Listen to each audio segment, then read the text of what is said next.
ओम अरुणोदराय नमः।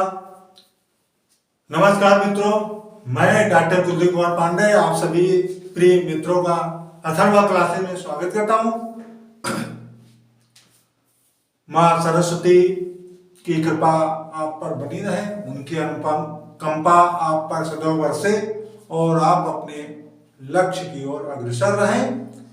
आपकी बुद्धि, विवेक, आपका स्वास्थ्य अच्छा रहे। कल हमने आधुनिक इतिहास के अंतर्गत जो चर्चा की थी, बंगाल के नवाबों की चर्चा समाप्त हो गई।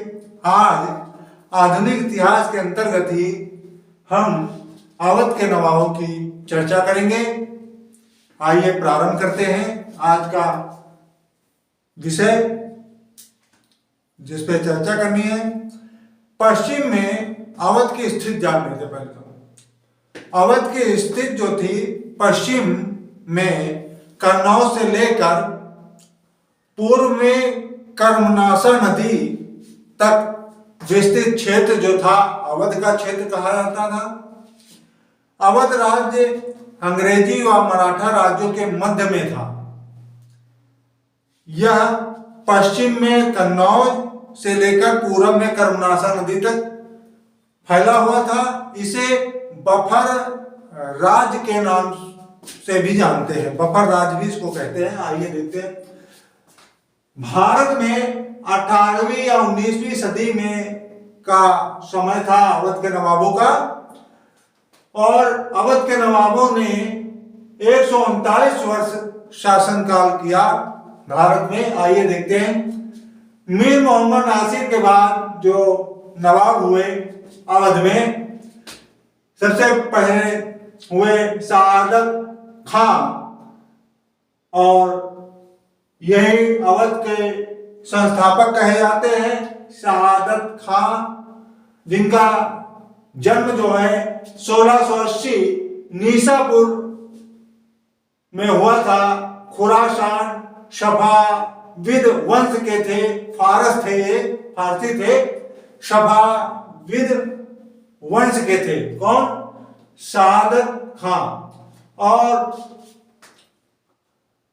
इनकी जो उपाधि थी वो थी बुरहान उल मुल्क की उपाधि इन्होंने धारण की थी। क्या? बुरहान उल मुल्क की उपाधि थी इनकी।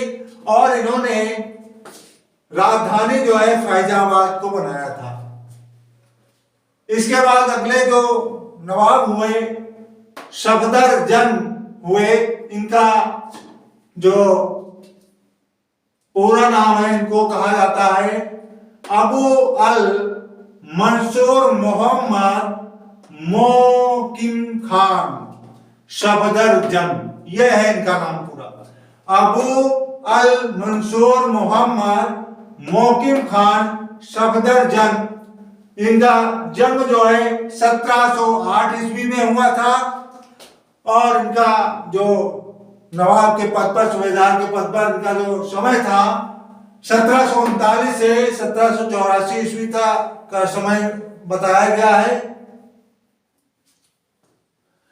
इसके पश्चात आते शुजाउद्दौला। इनका नाम था जलालुद्दीन शुजाउद्दौला हैदर। इनका जन्म 1732 ईस्वी में हुआ था, और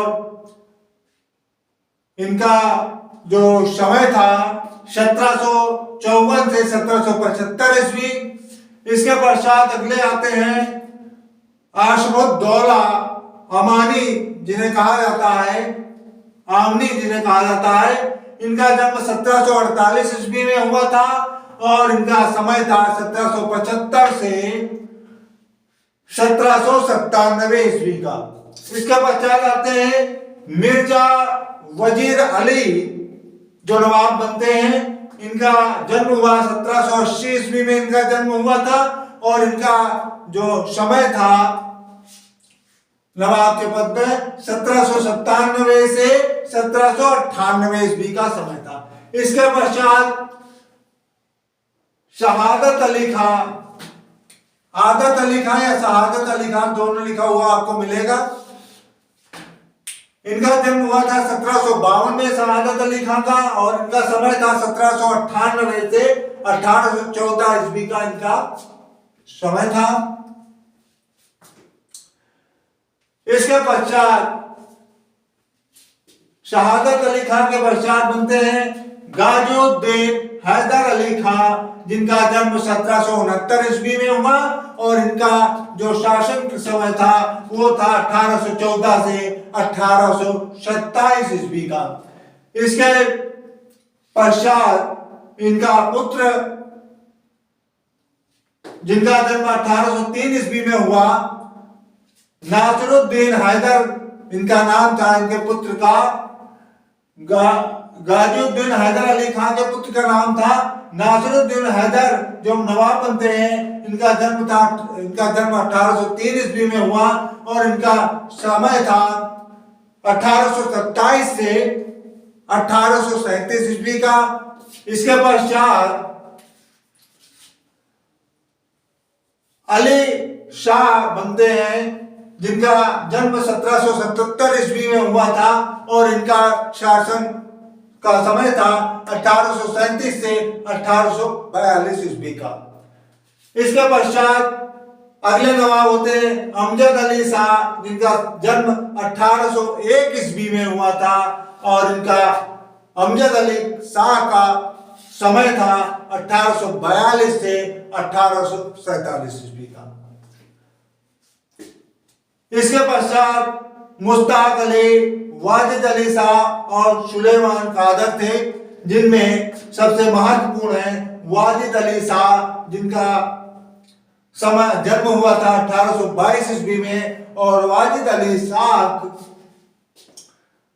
का समय था 1847 से 1856 ईस्वी का, जब ये नवाब थे। इसके बाद इनके पुत्र, जिनका जन्म हुआ था 1855 ईस्वी में, उनका नाम था विजरिस कादिर, जिनका समय 1857 ईस्वी का था। और पूछा जाता है कि अवध का प्रथम नवाब कौन था, तो शहादत खां, जिनका समय था 1722 से 1739 ईस्वी, और अंतिम नवाब जो बना वो था विजरिस कादिर, जिनका समय था 1857 ईस्वी। अब इसके बाद चर्चा करते हैं शहादत खां के बारे में।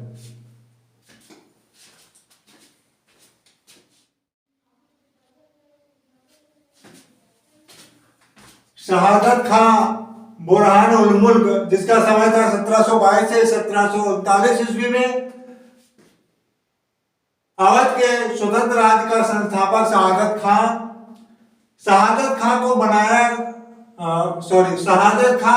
बयाना का फौजदार नियुक्त किया गया था 1720 ईस्वी में। सैयद बंधुओं के विरुद्ध षड्यंत्र में भाग लिया, जिसके फलस्वरूप 2 क्षेत्रों का मनसब प्राप्त हुआ इन्हें, नवाब को। क्षेत्र थे, एक था पंच हजारी और शब्द हजारी का क्षेत्र मनसब के रूप में प्राप्त हुआ था। नवाब ने नया राजस्व बंदोबस्त रेवेन्यू सेटलमेंट लागू किया।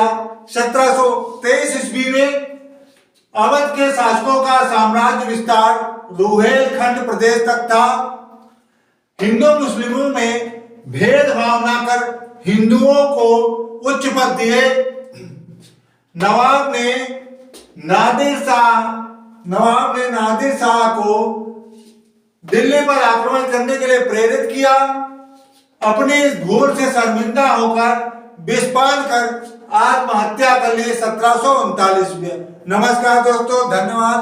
आज यहीं तक, क्योंकि आज प्रकाश की कुछ कमी है, इसके लिए नेक्स्ट टॉपिक पे कल चर्चा होगी। इसके बाद जो अगला इनका दामाद हुआ नवाब सफदर जंग के विषय में अगले कल चर्चा करेंगे। धन्यवाद दोस्तों, नमस्कार।